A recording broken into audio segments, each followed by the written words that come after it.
Hi guys, இன்றைக்கி நம்ம வீடியோவில் இதை பற்றி பார்க்க போகிறோம் அப்படின்னு பார்த்தீங்கன்னா, வேடன் துபாய்க்கு வந்திருந்தாங்க. வேடனோட கான்செப்ட் ப்ரொமோஷனுக்காக. ஸோ இன்ஃப்ளூயன்சர் மீட் இருந்தது. தமிழோட பீப்புள் சார்பில் நானும் வேடன் கிட்ட ஒரு சில கேள்விகள் கேட்டிருந்தேன். அதுக்கு அவர் என்ன மாதிரி ஆன்சர் பண்ணியிருக்காரு அப்படின்னு பாருங்கள். நம்ம நிமா பேபியை அழகாக க்யூட்டாக கூப்பிட்டு அவ கூட ஒரு குட்டி கான்வர்சேஷன்லாம் வச்சது ரொம்ப பியூட்டிஃபுல்லாக இருந்துச்சு பார்க்குறதுக்கு. அவரும் ரொம்ப கூல் பர்சனாக இருந்தார்.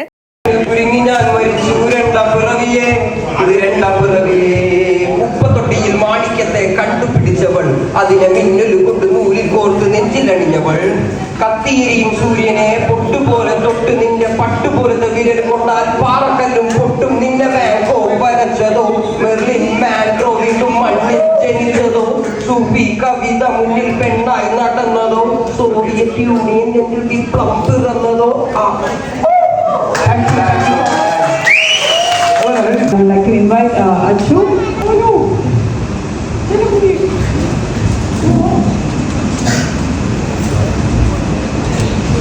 ஏன்னா தமிழ் ஆடியன்ஸ் நிறைய பேர் உங்களுக்கு வெயிட் பண்ணுறாங்க. இப்போதைக்கு எங்களோட சின்ன டீம் இங்கே இருக்கு.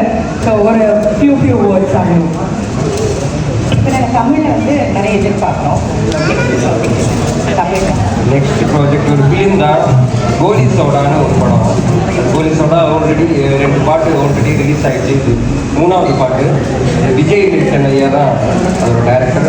அதில் ஒரு பாட்டு பண்ணுறேன், மலையாளத்தில் தான் பண்ணுறேன். அது மலையாளம் தமிழ் மிக்ஸ்டு ஒரு பாட்டு.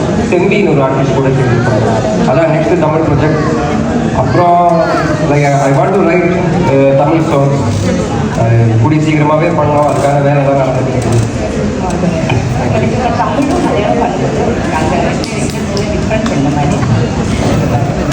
ஏன்னா Tamil like huge industry. At least ஒரு 12 கோடி ஜனங்க அந்த ஊர்லேயே இருக்காங்க அட்லீஸ்ட். அப்போ அது பெரிய industry. Like as an artist தமிழில் அது நிறைய பேர் கேட்குற ஒரு மொழியில் பாட்டு பண்ணுறது it's good for an artist. அப்புறம் தமிழ் தானே, நான் என் மொழியில் நான் பாட்டு பாடாமல் நான் என்ன பண்ணுறேன்.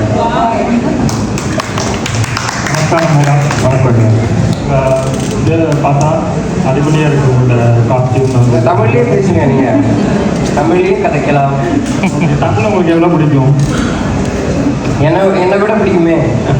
ஓகே, இப்போ நீங்கள் ரீசெண்டாக பைக்கிங் பண்ணியிருக்கீங்க அந்த பாட்டில். ஸோ எப்படி இருந்துச்சு உங்களுக்கு எக்ஸ்பீரியன்ஸ் அதில்? அழுவுக்கு எனக்கு.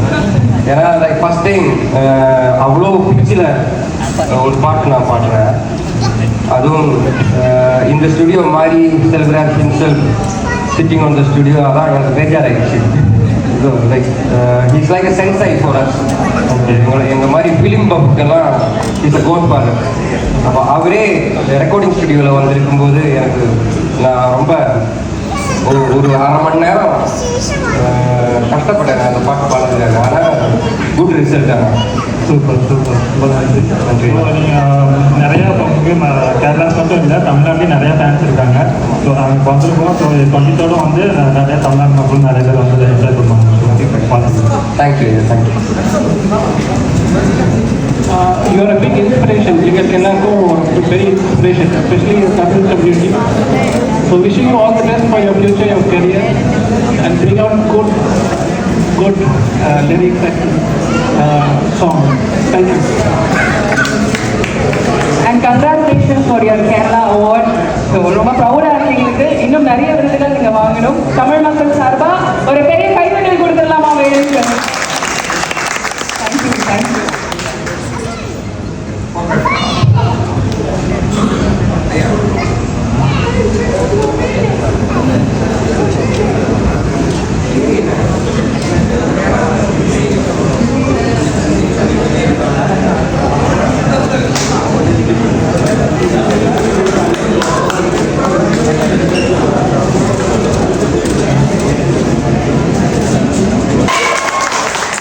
ജാതി പൂച്ചയ്ക്ക് മണി കെട്ടുക മാത്രമാണ് ചെയ്തത്. പൂച്ച അവിടെ ഉണ്ട്. Thank you very much. Yogi B, അതേപോലെ അറിവ്, അങ്ങനെയുള്ള കുഞ്ഞു ആർട്ടിസ്റ്റുകളുണ്ട്. അവർ കുഞ്ഞു ആർട്ടിസ്റ്റുകൾ എന്ന് പറഞ്ഞു കഴിഞ്ഞാൽ like in a big manner. Like നമ്മുടെ നാട്ടിൽ അവർ ഗ്രേറ്റ്. ഇപ്പോൾ യോഗി ബിയൊക്കെ ഗോഡ് ഫാദറാണ് സൗത്ത് ഇന്ത്യൻ ഹിപ്പ് ഹോപ്പിൻ്റെ. അപ്പോൾ പുള്ളിക്കാരനൊക്കെ എന്നെ ഒരുപാട് ഇൻഫ്ലുവൻസ് ചെയ്തിട്ടുണ്ട്. പിന്നെ നിങ്ങളാണ് എന്നെ ഏറ്റവും കൂടുതൽ ഇൻഫ്ലുവൻസ് ചെയ്യുന്നത്. അതെ അതെ ദേവസാനി പാട്ടൊക്കെ അതൊക്കെ കേൾക്കാറുണ്ടല്ലേ. Thank you much. അല്ല, ഇതിലും വലിയൊരു സന്തോഷമാണോ ഒരു അച്ഛൻ സ്റ്റേജിൽ കയറി വന്ന് വേടനോട് പറയുകയാണ്. ഇപ്പോ ഞാൻ എഴുതുന്നത് കുട്ടികൾക്ക് മനസ്സിലായില്ല പക്ഷെ കുട്ടികൾക്ക് എൻജോയ് ചെയ്യുന്നുണ്ട്. എൻജോയ് ചെയ്യുന്നുണ്ട്. അതിന് മ്യൂസിക് പ്രൊഡ്യൂസേഴ്സിനാണ്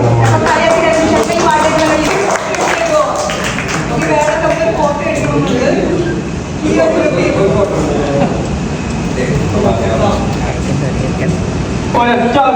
ചേർത്തൊരു ഫോട്ടോ എടുക്കാം. தமிழ் வணக்கங்கள். நான் ஆர்ஜிமாயா. ஸோ முதல்ல எனக்கு உங்களை பார்க்கறதுல ரொம்ப சந்தோஷம். வேலைக்கிட்ட நிறைய கேள்விகள் இருக்குது தமிழ் மக்கள் சார்பாக. ஒரே கேள்வி என்ன அப்படின்னா, உங்களோட தமிழ் பாடல்களில் வந்து நிறைய சமூக அக்கறைகள் கொண்ட வரிகள் நிறைய இருக்கு. ஸோ அது வந்து உங்களோட பர்சனல் எக்ஸ்பீரியன்ஸா இல்லைன்னா நீங்கள் சமூகத்தில் பார்க்குற கருத்துக்கலாம்? மெஜாரிட்டி என்னோட பர்சனல் எக்ஸ்பீரியன்ஸ் தான்.